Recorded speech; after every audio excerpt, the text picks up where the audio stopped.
The campaign began not with the roar of trumpets or the thunder of a cavalry charge, but with a calculated decision that would define the entire conflict. Mace Tyrell understood that Storm's End was no ordinary fortress.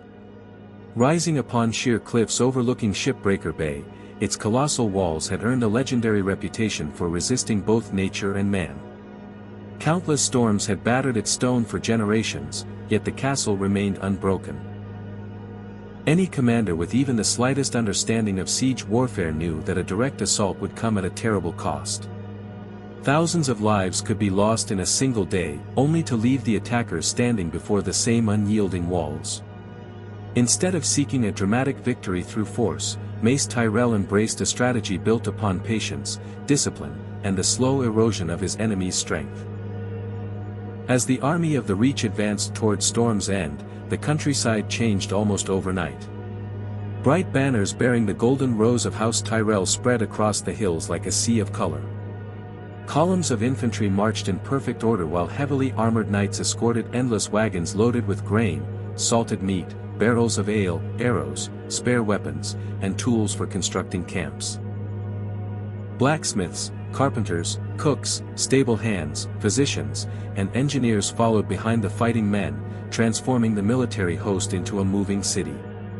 Every mile they traveled demonstrated careful preparation, because the success of a siege depended not on courage alone but on an army's ability to sustain itself for months without exhausting its own resources. Upon reaching Storm's End, the commanders wasted little time establishing their encirclement.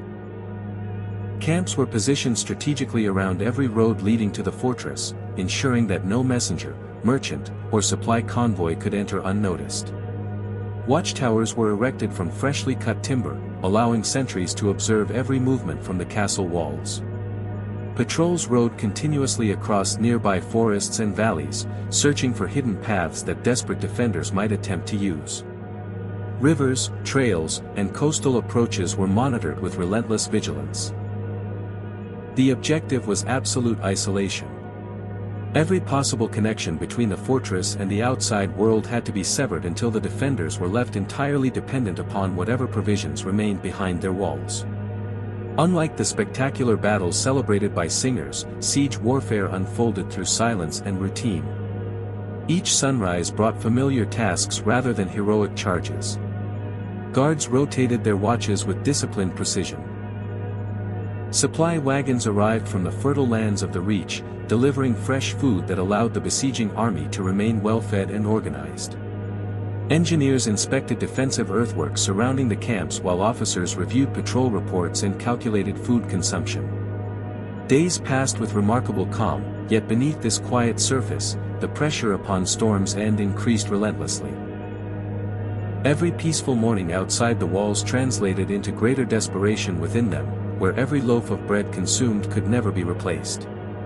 Inside the fortress, the consequences of isolation slowly became impossible to ignore. At first, daily life continued with confidence. Granaries remained stocked, wells still provided clean water, and soldiers maintained their regular patrols atop the walls. The defenders believed relief would surely come before their supplies became dangerously low. Yet as the weeks stretched onward, careful accounting replaced confidence. Bakers reduced portions. Livestock reserved for emergencies began disappearing from their pens. Food once served generously became tightly rationed under strict supervision. Every meal reminded the inhabitants that survival depended not only on bravery but also upon restraint and discipline. The true brilliance of Mace Tyrell's strategy lay in his understanding of human nature. Walls could resist siege towers, arrows, and battering rams, but they could not create food where none existed. Stone offered protection from enemy weapons, yet it also trapped everyone inside with finite supplies. Every passing day worked in favor of the attackers without requiring a single assault. Time itself became a weapon. Hunger weakened muscles that swords could not reach. Uncertainty eroded confidence more effectively than volleys of arrows. Even the strongest warrior could not fight indefinitely against an empty stomach, and every commander understood that starvation often defeated fortresses considered impossible to conquer through force. Maintaining the blockade demanded constant vigilance. The defenders searched tirelessly for opportunities to break the siege. Under cover of darkness, small groups might attempt to slip beyond the walls, hoping to reach friendly territory or gather provisions from hidden farms. Messengers could disguise themselves as peasants or fishermen, risking everything to carry pleas for assistance. Such attempts required the besieging army to remain alert every hour of every day.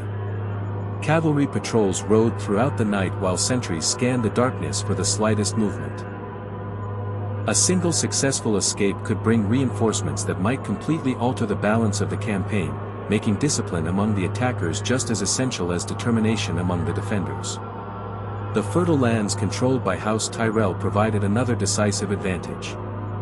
Known as the breadbasket of the realm, the Reach possessed enormous agricultural wealth capable of supporting one of the largest armies ever assembled. Fresh harvests continually replenished the besieging camps, allowing soldiers to eat well even as seasons changed. This abundance contrasted sharply with the conditions inside Storm's End, where every dwindling sack of grain represented another step toward desperation. The siege demonstrated that wars were often won long before armies met on the battlefield, through prosperous fields, efficient transportation, and careful management of resources rather than through acts of battlefield heroism alone. As months passed, the psychological burden upon the defenders became nearly as dangerous as physical hunger. Every morning they looked beyond the walls and saw the enemy camp still standing, their banners unmoved and their watchfires burning steadily through the night. The realization that the besieging army possessed both the supplies and the patience to continue indefinitely weighed heavily upon every soldier and civilian within the fortress. Hope gradually transformed into anxious waiting. Rumors spread through the castle concerning relief forces that never appeared. Every distant sound sparked expectations that quickly dissolved into disappointment, leaving uncertainty to consume the confidence that had once strengthened their resolve. For Mace Tyrell, the siege was never intended to produce a glorious battlefield triumph remembered for heroic charges or dramatic duels. His objective was far more practical and infinitely more calculated. By denying Storm's End access to food, communication, and reinforcement, he sought to force surrender without sacrificing thousands of his own soldiers against walls designed to withstand the greatest assaults. Every day that passed without battle represented another victory for his strategy, proving that patience, preparation, and complete control of supply lines could become the deadliest weapons an army possessed. The towering walls of Storm's End protected more than a castle, they sheltered the honor, loyalty, and determination of every man, woman, and child trapped inside. As the banners of House Tyrell appeared across the surrounding hills, those within the fortress understood the reality before them. There would be no quick battle, no glorious cavalry charge to decide the outcome in a single afternoon. Instead, they faced an enemy prepared to wait for weeks, months, or however long it would take to break their will. The defenders knew that once the gates closed behind them, they were committing themselves to a struggle where courage alone would not be enough. Every person inside accepted that survival would demand sacrifice on a scale few had ever imagined. The soldiers stationed along the battlements maintained their watch with unwavering discipline despite the growing uncertainty. Every morning they climbed the stone stairways leading to the massive walls, scanning the endless rows of enemy tents stretching across the landscape. Archers kept their bows close at hand while spearmen stood ready beside the gates, even though they knew the attackers showed little interest in launching an immediate assault.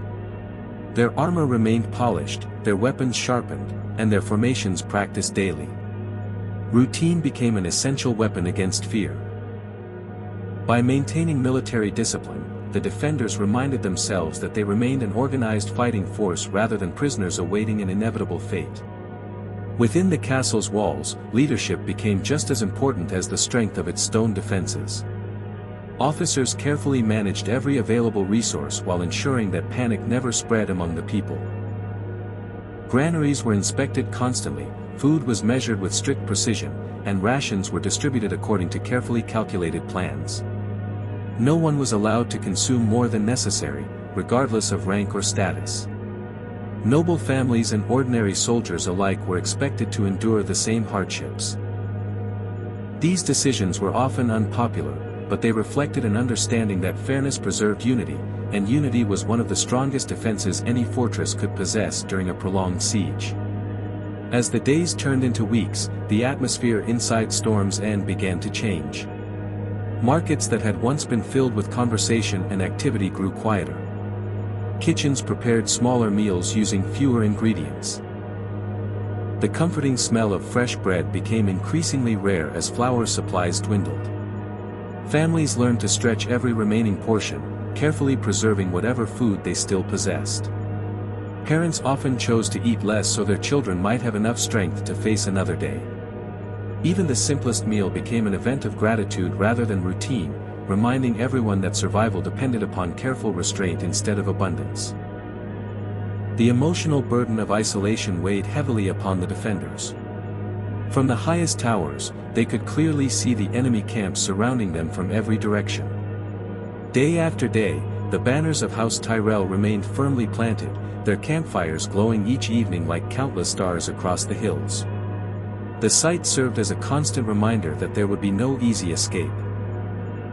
Every sunrise brought the same grim view, and every sunset confirmed that the siege continued without interruption. The absence of change became its own form of torment, slowly wearing away hope while replacing it with uncertainty about how long their endurance could truly last. Despite these hardships, the defenders refused to surrender their sense of purpose. Daily responsibilities continued throughout the fortress with remarkable determination. Blacksmiths repaired damaged weapons using whatever materials remained available. Fletchers crafted arrows from limited supplies, knowing every shaft might one day be needed to repel an attack. Stone masons inspected the walls for weaknesses caused by weather or enemy bombardment. Healers cared for the sick and wounded with increasingly scarce medicines, while priests offered comfort to those struggling with fear and despair. Every individual contributed in some way to the survival of the fortress, understanding that each task, no matter how small, strengthened the collective resistance. The soldiers themselves endured extraordinary mental challenges. Many had spent their lives preparing for open warfare, where skill with a sword or spear determined victory. Instead, they now fought an invisible enemy called hunger. Training exercises continued regularly to preserve discipline and combat readiness, but each passing week left the men weaker than before. Heavy armor became more exhausting to wear. Climbing the fortress walls demanded greater effort. Long hours of guard duty tested both physical endurance and mental resilience. Yet even as their bodies weakened, their commitment to defending Storm's End remained remarkably strong, driven by loyalty to their commanders and to one another. Rumors became almost as dangerous as starvation. Whenever strange sounds echoed across the countryside or distant riders appeared on the horizon, whispers quickly spread throughout the fortress. Some believed allied armies were finally approaching to lift the siege. Others feared that additional enemy reinforcements had arrived instead. Every unconfirmed story stirred hope or panic before the truth eventually emerged. Leaders worked tirelessly to control misinformation, recognizing that fear could divide the defenders more effectively than any battering ram. Honest communication became an essential part of maintaining morale, ensuring that trust between commanders and soldiers remained intact despite the worsening conditions. The families sheltering inside Storm's End displayed remarkable resilience alongside the professional soldiers. Mothers comforted frightened children while hiding their own anxiety. Elderly citizens shared stories of past hardships overcome by earlier generations, reminding younger listeners that perseverance had always been a defining strength of the fortress. Neighbors supported one another by sharing limited supplies and offering encouragement during moments of despair. Acts of kindness became increasingly meaningful as material comforts disappeared. A simple gesture of generosity could restore hope to someone who had begun to lose faith in the future, proving that compassion remained powerful even amid the harsh realities of siege warfare. Every defender understood that surrender would preserve life in the short term but might forever stain their honor and the reputation of Storm's End. Their determination was rooted in more than military duty. It reflected generations of loyalty, sacrifice, and unwavering commitment to their house and their cause. They stood upon walls built by ancestors who had faced impossible odds before them, drawing strength from the knowledge that those stones had witnessed countless storms without falling. Even as hunger tightened its grip and uncertainty clouded every passing day, the defenders continued to hold their positions, refusing to abandon the fortress entrusted to their care. The army surrounding Storm's End appeared powerful beyond measure, with thousands of soldiers filling the hillsides beneath banners that fluttered proudly in the wind. To an observer looking from the castle walls, it seemed as though victory belonged entirely to the besieging force. Their camp stretched across the landscape in every direction, their patrols moved with confidence, and their numbers alone inspired fear. Yet beneath this impressive display lay a difficult reality understood only by experienced commanders. A great army could not survive on courage alone. Every soldier required food, water, shelter, clothing, weapons, and medical care every single day. The larger the force became, the greater the challenge of keeping it alive, disciplined, and prepared for a siege that could last for months. From the very first day of the encirclement, logistics became the foundation upon which the entire campaign rested. Endless wagons traveled back and forth between the fertile lands of the Reach and the sprawling military camps outside Storm's End. These supply convoys carried sacks of grain, barrels of salted meat, fresh vegetables, ale, wine, horse feed, replacement weapons, arrows, medical herbs, and countless other necessities. Without this continuous flow of resources, the besieging army would have faced the same starvation as those trapped inside the castle.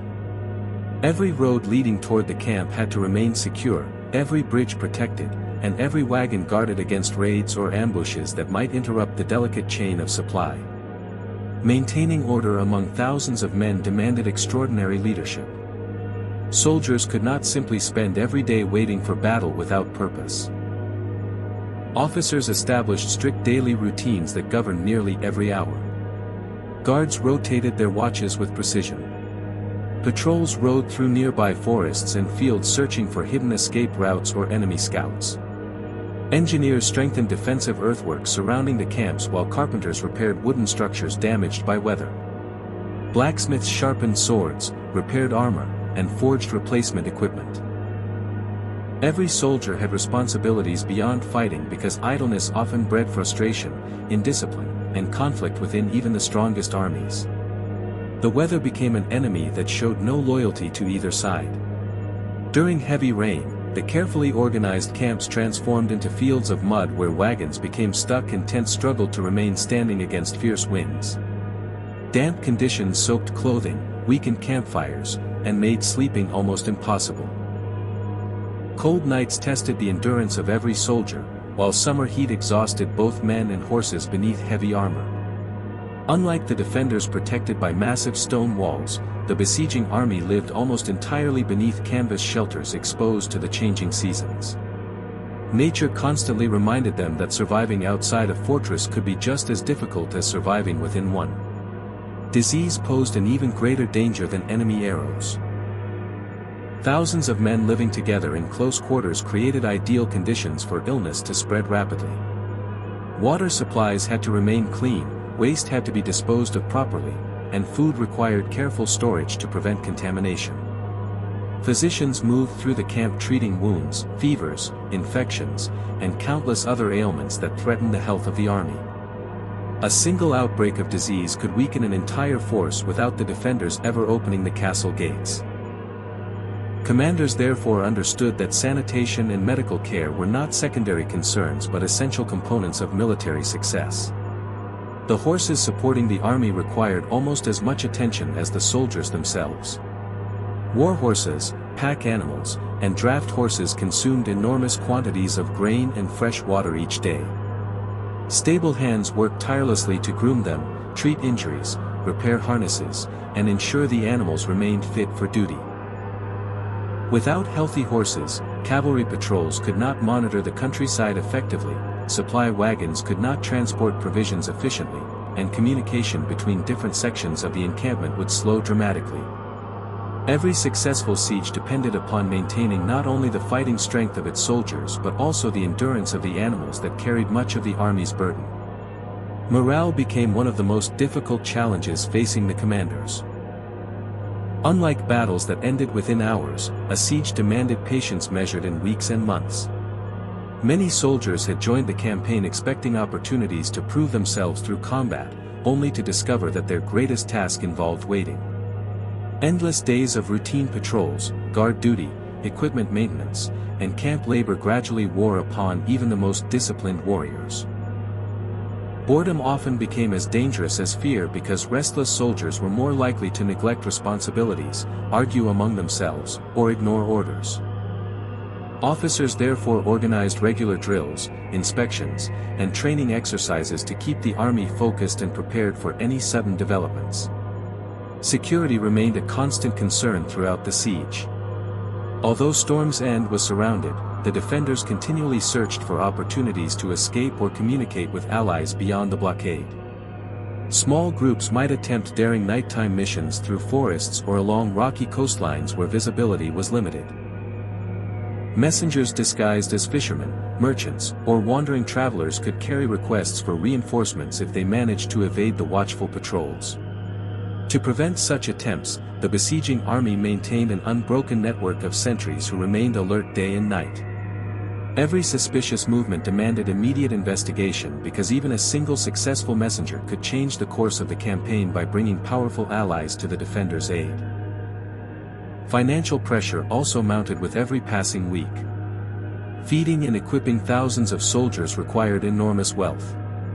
Noble houses supporting the campaign had to provide food, wages, equipment, replacement animals, and countless other supplies.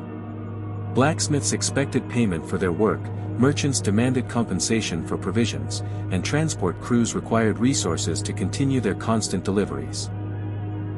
The longer the siege continued, the greater the burden placed upon the treasury financing the operation. Even a wealthy kingdom could not sustain such an enormous military commitment indefinitely without careful planning and efficient management of every available resource.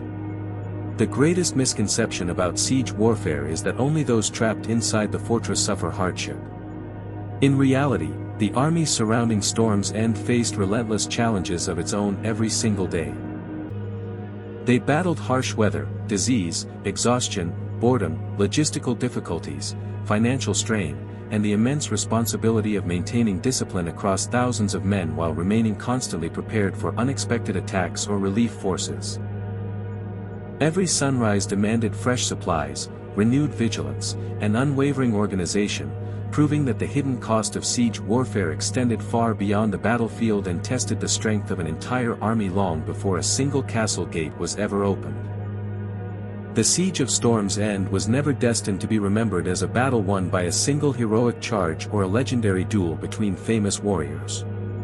Its true significance lay in something far more enduring: the relentless contest of patience, resilience, and preparation. Both the defenders behind the towering walls and the army encircling them understood that this struggle would not be decided in hours or even days. Every sunrise marked another chapter in a conflict where endurance became the ultimate weapon. The outcome depended not on who struck the hardest, but on who could continue standing after weeks and months of unyielding pressure. In this kind of warfare, time itself became the most powerful commander on the battlefield. Storm's End had earned its fearsome reputation long before the siege began. Built upon solid rock overlooking the violent waters of Shipbreaker Bay, the fortress had been designed to withstand both nature and man. Generations of builders had shaped walls so thick that even the fiercest storms failed to weaken them. Massive towers overlooked every approach, while heavy gates and carefully engineered defenses discouraged direct assault. The castle represented centuries of planning and craftsmanship, proving that true strength was not created overnight. Every stone laid by forgotten masons became part of a legacy that now protected those sheltering inside, reminding everyone that preparation made long before a war could determine survival during one. The defenders drew confidence from these mighty walls, but they also understood that stone alone could not guarantee victory. A fortress was only as strong as the people defending it. Soldiers continued their watches despite growing exhaustion, officers maintained strict discipline despite shrinking resources, and ordinary families accepted unimaginable hardships without abandoning hope. Their determination transformed the castle from a mere structure into a symbol of resistance. Every person inside became another brick in an invisible wall built from loyalty, courage, and shared purpose. It was this human resilience, rather than the fortress itself, that truly challenged the besieging army. Outside the walls, the soldiers of House Tyrell demonstrated a different kind of endurance. Their task demanded extraordinary patience, for every day passed without the excitement of open battle. Instead of charging enemy lines, they guarded roads, escorted supply wagons, repaired camps, and maintained constant vigilance against escape attempts. They faced relentless weather, disease, fatigue, and the mental strain of routine without losing sight of their objective. Their discipline revealed that endurance was not simply the ability to survive hardship but the willingness to perform difficult duties consistently, even when no immediate reward appeared in sight. As the siege stretched onward, both armies entered a silent contest of willpower.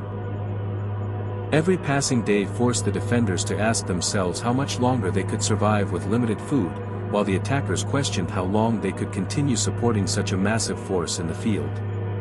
Neither side possessed certainty. Rumors traveled through camps and castle alike, speaking of approaching allies, dwindling supplies, or sudden opportunities. Hope rose and fell with every report, but neither side could allow uncertainty to dictate its actions. Successful commanders understood that emotions changed with circumstance, while discipline remained reliable regardless of fortune. One of the greatest lessons revealed by the siege was the importance of preparation long before conflict began. Storm's End endured because generations had invested in strong walls, secure storehouses, deep wells, and intelligent design. Likewise, House Tyrell maintained its siege because years of prosperity in the Fertile Reach allowed it to gather enormous supplies and support a prolonged military campaign. Both sides benefited from decisions made during times of peace rather than moments of crisis. The siege demonstrated that victory often belongs to those who prepare before danger appears rather than those who react only after it has arrived. The struggle also exposed the value of leadership under relentless pressure. Inside the fortress, commanders had to preserve morale while making painful decisions about rationing food and assigning scarce resources. Outside the walls, officers maintained order among thousands of soldiers whose patience was tested every day. Effective leadership demanded honesty, fairness, and confidence even when circumstances grew increasingly uncertain. Every order carried consequences affecting hundreds or even thousands of lives. Leaders who remained calm inspired resilience, while hesitation or favoritism threatened to weaken the unity essential for survival. For the ordinary people caught within the siege, endurance became part of daily existence.